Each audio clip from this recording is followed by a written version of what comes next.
Welcome back to our channel.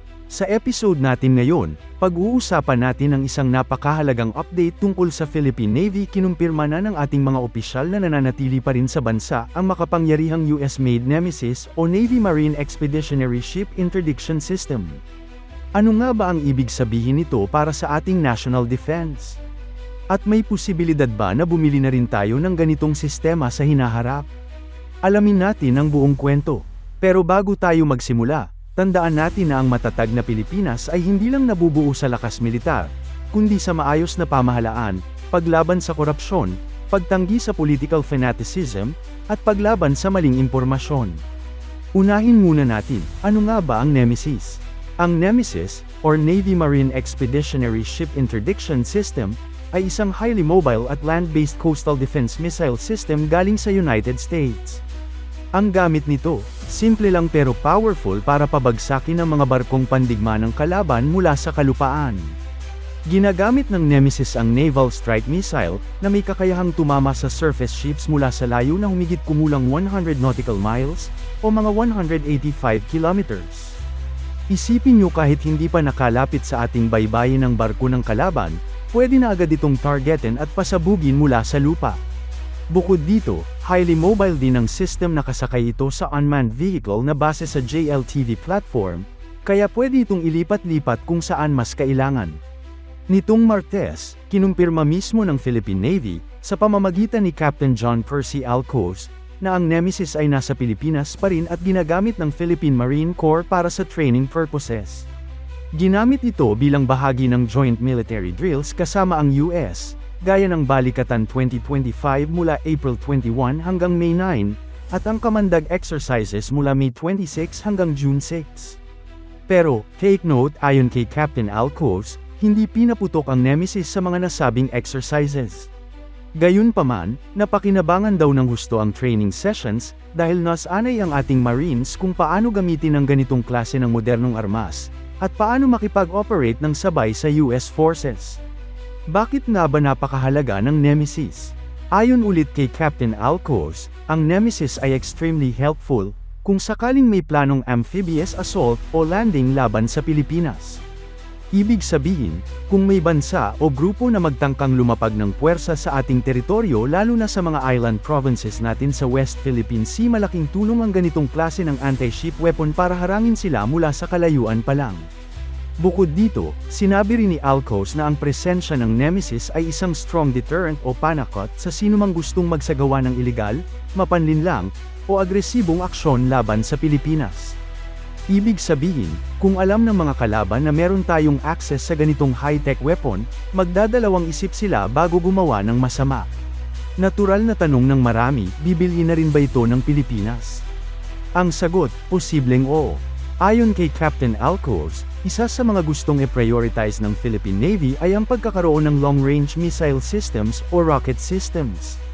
At nakasubmit na raw sila ng listahan ng critical capabilities na kailangan ng Navy sa mas mataas na headquarters, pati na rin sa Department of National Defense. Ibig sabihin, habang ginagamit muna natin ang Nemesis para sa training, sinusubukan na ring i-evaluate ng pamahalaan kung sulit ba itong bilhin bilang permanenteng bahagi ng ating arsenal. Timing is everything. Habang patuloy ang tensyon sa West Philippine Sea, at parami ng parami ang mga report ng harassment mula sa ibang bansa, lalong lumalakas ang panawagan na palakasin pa ang ating coastal defense. Kung titingnan natin ang global context, ang ganitong klase ng sistema gaya ng Nemesis ay bahagi ng tinatawag na Anti-Access, Area Denial, A2, AD, strategy, isang konsepto na ginagamit ng maraming bansa para pigilan ang pagpasok ng kaaway sa isang partikular na teritoryo o zone of influence. Sa madaling salita, ang layunin ay simple: kung gusto mong sumugod sa teritoryo namin, siguraduhin mong handa kang harapin ang missile strike bago ka pa makarating.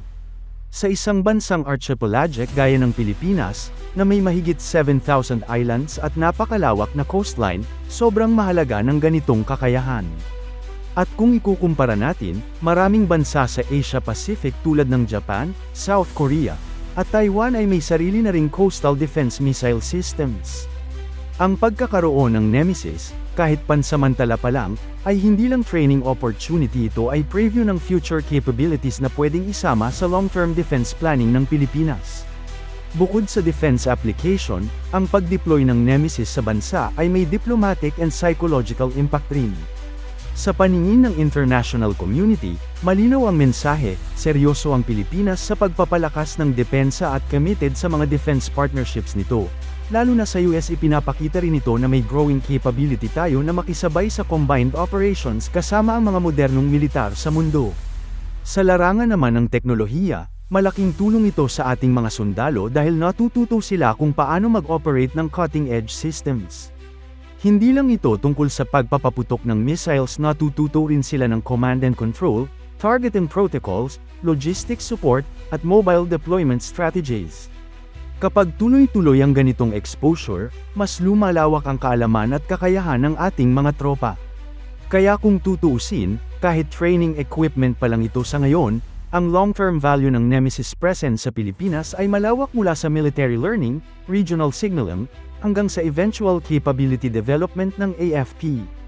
Sa mga darating na taon, kung may pagpapatuloy natin ang ganitong level ng cooperation at training, hindi malayong magkaroon tayo ng sarili nating advanced missile units locally trained, locally deployed, at para sa kapakanan ng sambayanang Pilipino.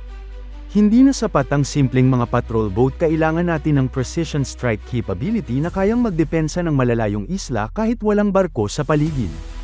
Dito papasok ang halaga ng Nemesis o mga katulad nitong sistema. At kung magpapatuloy ang mga defense drills kasama ang Amerika at iba pang allies, mas marami tayong matututunan, mas mapapabuti ang interoperability, at mas mapapalakas ang ating deterrence posture. Sa madaling salita, ang patuloy na presensya ng Nemesis dito sa Pilipinas ay hindi lang simpleng training equipment. Isa itong strategic message na handa tayong lumaban, magdepensa, at makipag-partner sa mga kaalyado para sa ating soberenya.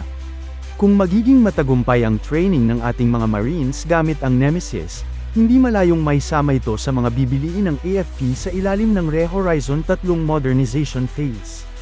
Bukod sa training at potential acquisition, malaki rin ang strategic implication ng pananatili ng Nemesis sa Pilipinas. Ipinapakita nito na seryoso ang ugnayan ng Pilipinas at Estados Unidos pagdating sa mutual defense. Sa panahon ngayon kung kailan lumalala ang tensyon sa South China Sea, ang ganitong klase ng missile system ay hindi lang panlaban, isa rin itong political signal sa ibang bansa na hindi tayo nag-iisa.